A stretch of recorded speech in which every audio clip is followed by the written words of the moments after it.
Now, as we go into our next session, I'm really excited to introduce to you the co-founder and CEO of Lock&Stock, Craig Fernandes.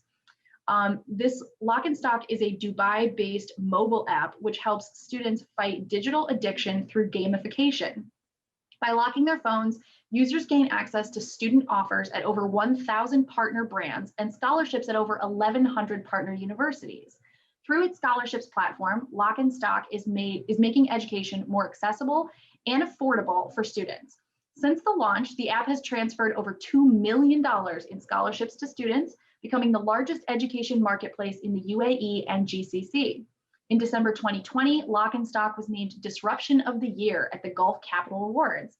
And in 2019, Craig won the Arabian Business Future Star Award, as well as being named the Young CEO of the Year at the Global CEO Excellence Awards in 2021.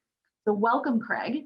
Craig is going to be joined in conversation with the amazing Hunter Canning. Hunter is a performer, photographer, and theatrical producer. He has acted on Broadway, TV shows, and various voiceover projects, in addition to joining us on past summits as an amazing host. Hunter is one of the producers of Mondays in the Club, which is a diverse group of traveling artists, musicians, and singers who perform free shows that foster community and bring folks of all walks of life together. Like I said, I'm really excited for this chat, so I'm going to turn the stage over to you, Hunter and Craig.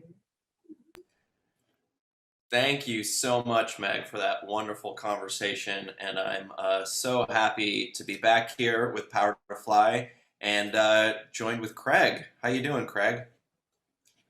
Hunter, hi, good afternoon to you, I imagine, because it's pretty late where I'm at, but I imagine afternoon for you guys, yeah? That's right, yeah, it's about 4:30. I'm based in New York, but we're kind of all over here at Power to Fly. We got people on every coast, every continent. Well, yeah, I mean, thanks a lot for having me, Hunter, Meg, and the entire Power to Fly team. It's my pleasure to be here. Yeah, great. Well, on that note, can you tell me, Craig, like, where are you calling in from right now? Tell me a little bit about yourself and what led you to start Lock&Stock. Yeah, so we're a Dubai-based startup. So I'm actually based here in Dubai. It's where I grew up, it's where I was born. Lock&Stock is a one-of-a-kind mobile application, right? So nothing like it's seen before, and that's how we've achieved so much of what we've achieved. We're incredibly socially driven. Here at Lock&Stock, our aim is to fight digital addiction among students.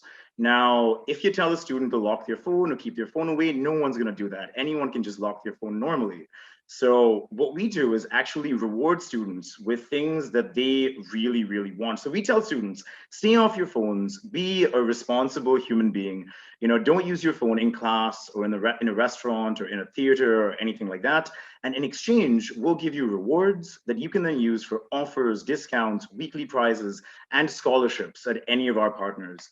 Now, through our scholarships platform, we actually have become the largest education marketplace in the UAE. We transfer hundreds of thousands and millions of dollars in scholarships to students every year. This year, I think as Meg pointed out, so far we've transferred $2 million in scholarships to students. This year, we're actually on course for $5 million. All students have to do is just lock their phones, pay attention in class, or just stay off their phone when they're at the dinner table. And with their rewards, they can access these scholarships guaranteed through our app. That's really incredible. So walk me through it. So I download the app. I have it on my phone now. Teacher's about to start speaking. What do I do next? What does that actually feel like and look like? All you gotta do is literally pop open the application, click on the lock button, and then keep your phone away. The same way anyone normally locks their phone, except when you lock your phone through Lock&Stock, now you're actually getting rewarded with tangible benefits. Super simple, super easy. That's awesome. So what are some of the rewards that a student can get? So you get buy one, get one free. So it really depends on the platform. On Lock&Stock, there's a lot of things that students can do. But let's say, it's a Thursday night or a Friday night and you want to go out with your friends through Lock&Stock, buy one, get one free at your favorite restaurants like Chili's or Applebee's or Fuddruckers. Or maybe you want to go for coffee with your girlfriend, like buy one, get one free at like a Tim Hortons or a Starbucks.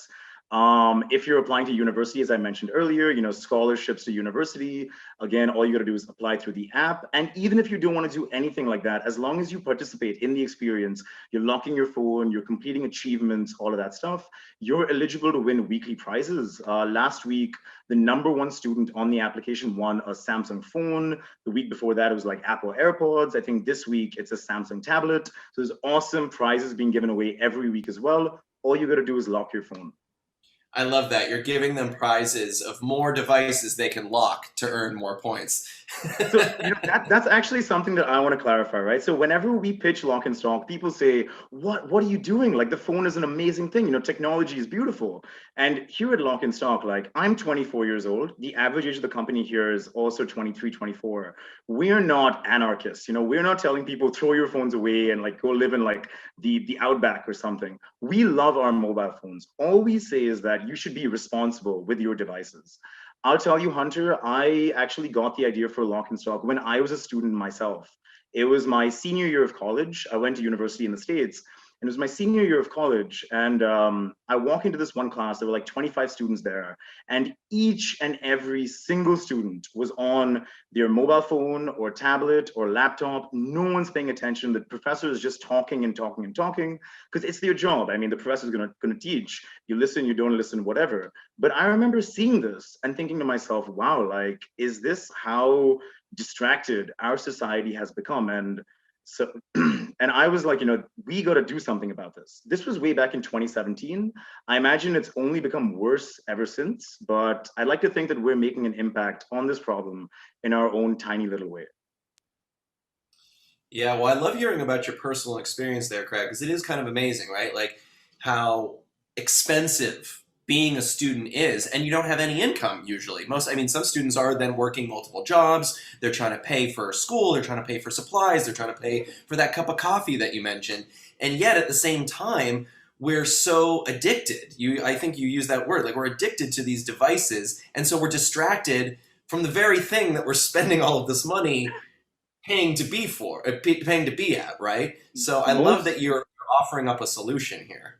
Most people actually don't even understand the scale of the problem, right? I think there's tons of research out there which backs this hypothesis, but I think some of my favorite data points are just, I think 61% of students say that they are or they might be addicted to their mobile devices. I think 26% of all classroom time at the tertiary level is spent by students on their digital devices for non-educational purposes.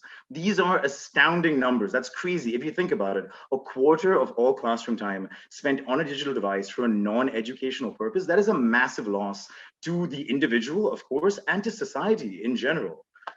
So the scale of the problem actually is huge. Most people don't realize it though. Yeah. So it sounds like you got some data to back up that was that motivated you potentially or helped you develop this. Can you also, on the other side of it, have you been collecting data? Like how many hours have students saved by using your app Lock and Stock? Oh, 100%. So if you actually go to our website, which is www.lockandstock.app, there's a rolling ticker of how much time we've actually helped students save. And as of right now, we're just shy of 900 years of total time spent offline by all of our students. And that's time that we've given back to teachers, to professors, to parents, and to students themselves. Right, 900 years of total time spent offline through our application. We're very, very proud of that number. Wow, that is quite the digital detox. 900 years. That's astronomical. So to think about like how many more hours for the individual, because that's like the number of all of your users. So per user, they're getting that much more time back for their education. The teachers are also getting that time with their students. Yeah, absolutely. We're actually an incredibly data-driven company. The average user locks their phone for roughly around 40 to 45 minutes, which makes sense because that's usually a normal class duration. So 40 to 45 minutes is the average lock time in one session. And a user can lock their phone for like maybe 15 or 20 hours per week. Those are some of our best users. Most users tend to lock their phones maybe 3 or 4 or 5 hours per week, which is still awesome, right? That's time that the user is literally saying, I want to put my phone away. I remember 6 months ago, there was a student who actually dropped us an email, completely unsolicited. She went to our website, she found our contact box, and she literally wrote a message to us. And in the message, she said, hi, Team Lock and Stock. I just wanted to drop this message to thank you guys for the awesome app that you guys have built. Because of you guys, I was able to cover so much of my study material that I otherwise would not have been able to cover, and I was able to get an A in my exams. I just want to thank you guys for that. And I remember looking at that message and going, damn, like that's awesome, right? So you don't only have to be in class or, at the dinner table. You could literally be at your desk with your books and you want to say, okay, I want to concentrate on my work. I'm going to lock my phone, put my phone away, and I'm going to focus. And that was this one student's story right there. I love that story. What I'm also loving about this too is, on whatever phone you have, there's these different features that can like help you limit your time with certain apps. But what I find with a lot of them, personally, in my own experience, is they're kind of shame-based, actually. It's like, you're not doing so good. You need to cut this out. But what I love about Lock and Stock is that there's this reward system, and it's like you're being encouraged as opposed to like, some of these other things that are happening. Yeah, when designing new features and functionality, as I mentioned, I'm 24 years old. I have no shame in saying that I'm extremely young compared to other people in the space, but I'm 24 years old. Most of the team here at Lock and Stock is also 22 or 23, 24, 25. We actually try to hire Lock and Stock users who graduated from university to then come into the company because they understand the product. But when designing new features and functionality, the first simple question that we ask ourselves is not, okay, fine, how are we going to make money or what's the biggest revenue generating feature? The first question that we ask ourselves is, what would we have loved when we were students? Because we were students not so long ago, like 2 or 3, maybe 4 years ago, we were in that position. So we ask ourselves, what would we have loved when we were students? And that's literally how we got to offers and discounts, how we got to weekly prizes, how we got to scholarships, which today's students love. I think last week alone, about 2,500 new students signed up for Lock and Stock from 106 different countries around the world. That's just purely organic, right? These students came from Nigeria, Germany, Russia, Philippines, South Korea, Brazil, Belize. We've never advertised in those markets. It's just how can we give students things that they would love, literally. And that's how we built the product. Right? So no shame game or anything like that. We want you to put your phone away, and when you unlock your phone, you should have something exciting waiting for you. Yeah, absolutely. Absolutely. I just want to give a shout out to our all of you watching right now and listening. If you have any questions, if anything's coming up, please do drop it in the chat box there, and I can relay those questions to Craig, and we can, this is a well of insights here, so please do. We'd love to hear from you. So, Craig, you've mentioned, that you're a young entrepreneur, and I imagine you might have had some being distracted. And so, what were some of the challenges you faced in, you're like, hey, I know I'm a student, but I want to make something. I want to make an app. I see a problem, but you must have faced some challenges. Can you elaborate on maybe some of that experience that you had and how you overcame challenges too? Yeah, definitely. So, as a young entrepreneur, I'm 24 right now, but when we launched the company, I was 21. That's extremely young. Like Dubai is a multinational city. It's on the global map nowadays, but a lot of people don't realize that Dubai isn't quite Silicon Valley or New York or London or even Bangalore or Hong Kong. In Dubai, entrepreneurship is just not a thing, right? Especially where I come from. I grew up in a lower middle class family in Dubai. Our annual rent growing up was about $1,500 per year. And that's where I come from, right? So from that background, entrepreneurship is just not a thing. So when I graduated university, I said, this is a problem. Students are addicted to their phones.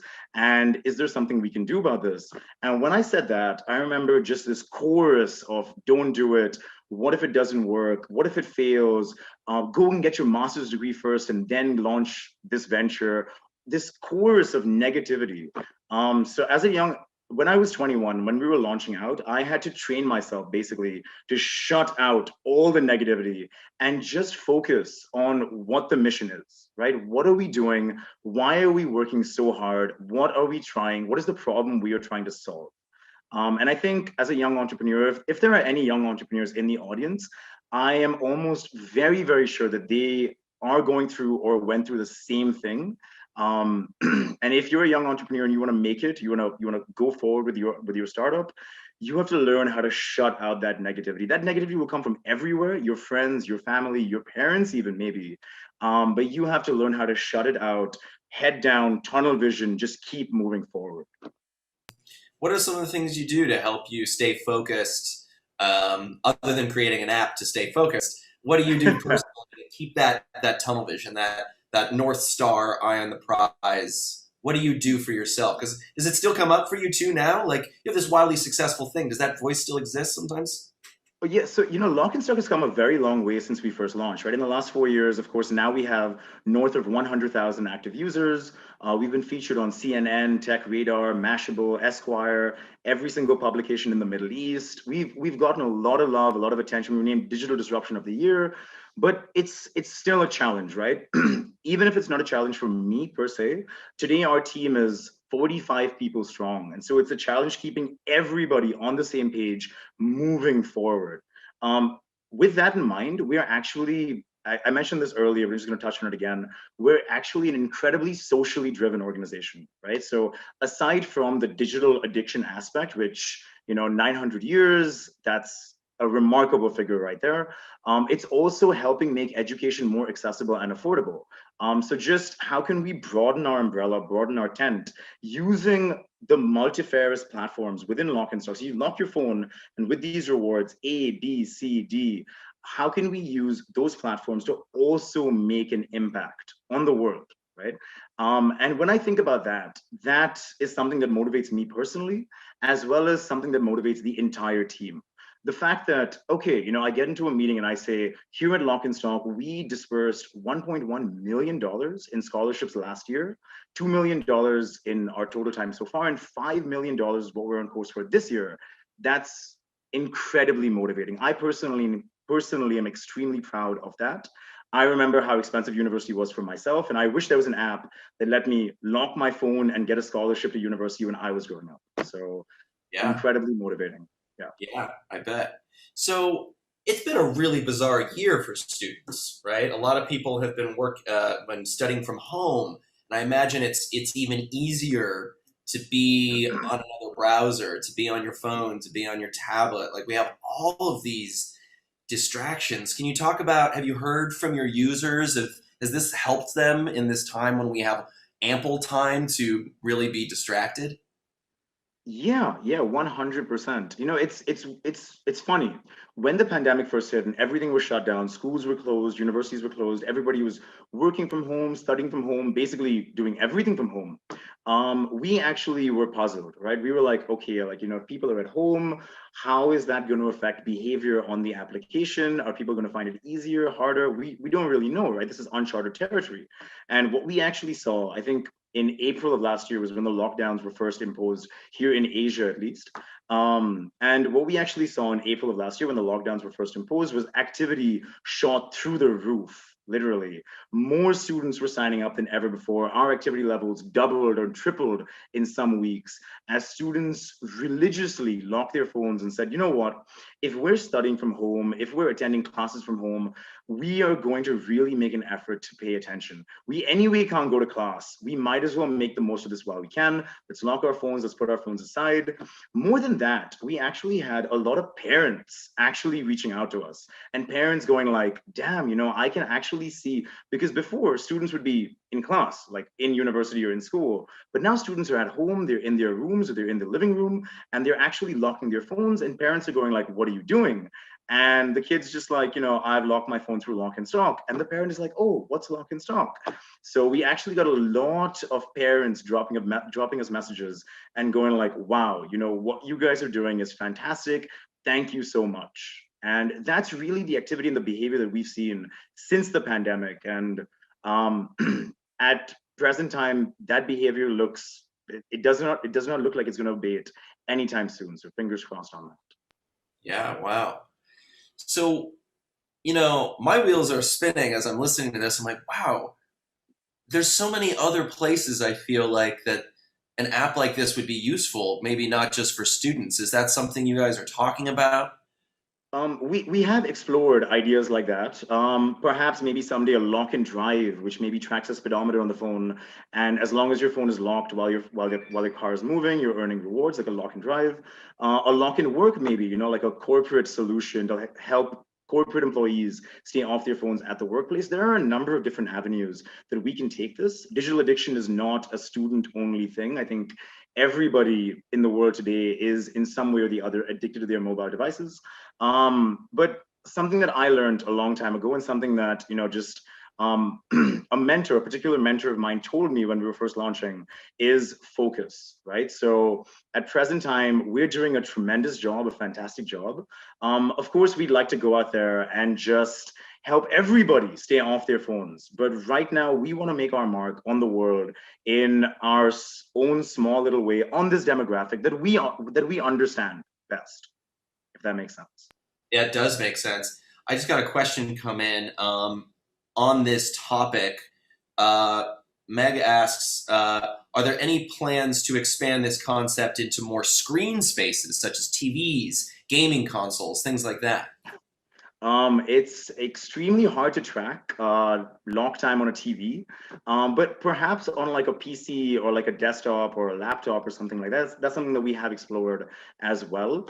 At present time today, and just this is again a feature of our part of the world, here in Asia, young people seem to have skipped the laptop generation and gone straight to mobile devices. So laptop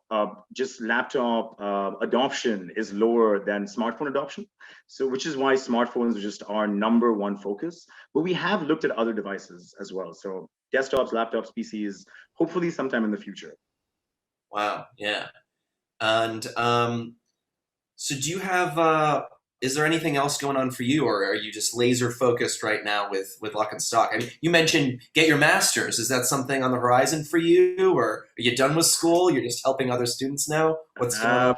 Probably not. I work in a good week, I work 70 hours. In a bad week, I work 110 hours. So I have no time for a master's degree. We're also, I think, about a month away from closing our Series A round of capital raise. And with that, we significantly expand our team, onboard a lot of new tech talent, ops people as well, because this entire thing is demand based, right? Students lock their phones because they get something.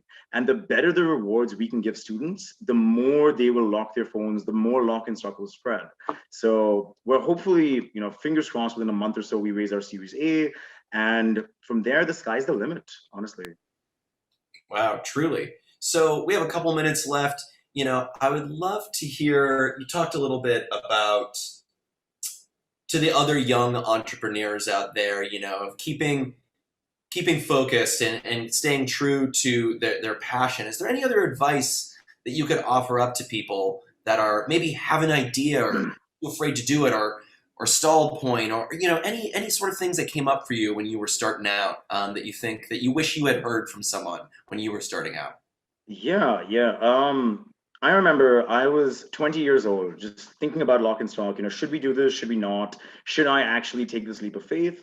And around that time, I came across a very, very, very powerful anecdote by Jeff Bezos, right? Who is, I think, to me at least, the greatest entrepreneur of all time. And Jeff Bezos, actually, I don't know if a lot of people know this, but Jeff Bezos was 32 or 33 in his mid 30s, working as an investment banker in New York. And he had a wife and kids, and he actually left his job in New York, took his wife and kids, sold his house in New York, moved all the way across the country to Seattle to launch Amazon. At that point in time, he had no money. I don't know how. Investment banking is a very high-paying profession, but he had no money, took a loan from his parents, bought a house, launched Amazon in his garage. We've all seen the pictures. And whatever, the rest is history. But a couple of years later, a reporter actually asked him. The reporter said, Jeff, why did you do this? Like, what a crazy life decision when you're 33 years old. And Jeff Bezos said, and something that I hold near and dear, and I advise any other young entrepreneur to hold near and dear. Jeff Bezos said, "My one rule in life is regret minimization." I don't want to wake up someday when I'm 50 years old or 60 years old or 70 years old and think to myself, damn, I wish I'd done this, or why didn't I do that? Or, what if I had actually given this a shot? Jeff Bezos said, I never want to have that thought ever in my life. So if I wanted to do something, I'm going to go ahead and do it. Regret minimization right there. I came across this story and I was like, you know what? This is for me. This is a problem. We need to solve this problem. If it works, that's awesome. If it doesn't work, no problem, literally. So for any young entrepreneur out there who's maybe torn between, okay, fine, corporate life or masters or entrepreneurship or whatever, just remember to yourself, regret minimization. I love that. I love that. And I love just, giving it a shot, because you're not going to know unless you try. 100%. Yeah. And so I have one last question. In the spirit of people starting new companies and stuff like that, and we were talking about, there could be different spin-offs and you want to stay focused. For those that have ideas that are maybe similar to something that's already out there, and that's maybe holding them back. They're like, oh, well, something like this already exists. What do you say to those people? Because, everyone's got an idea for an app and some of them seem so similar, but it also might be holding somebody back from making something. Yeah, right. So there's always going to be pre-existing versions. As you yourself, Hunter, pointed out, for like locking your phone, most applications out there are like shaming people, like, oh, stay off your phone, whatever. Those applications actually exist. It's just about doing something better, right? So Amazon, I think, was the 31st e-commerce platform. Facebook was the sixth social media network. Google was, I think, the 12th search engine. So there's always existing stuff, right? It takes someone truly remarkable to think of something extremely new. But I think the mark of true entrepreneurship is taking an amazing idea that may have been already implemented or deployed, but in a bad manner, and doing it well.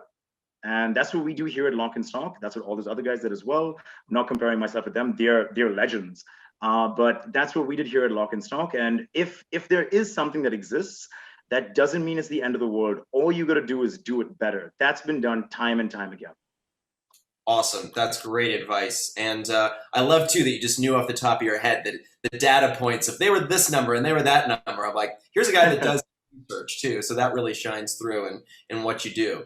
Well, Craig, this has been an amazing conversation. To wrap up, can you tell us how to connect with you or with Lock&Stock, websites, any other thing you'd like to connect our audience to you and Lock&Stock, or anything else you got going on? Yeah. So we are a free mobile application. We're on the App Store, we're on the Play Store. Look us up on our website, www.lockandstock.app. Otherwise, look me up on LinkedIn. If you have anything that you want to discuss or talk about, if you're a young entrepreneur, I would honestly love to hear from you. DM me when you get the chance. Look me up on LinkedIn, message me. I'd love to hear from you. But otherwise, thank you so much for your time, Hunter. Thanks to the entire Power to Fly team. It was a pleasure being here. Thank you, Craig. Thank you for your time. It was wonderful to talk with you.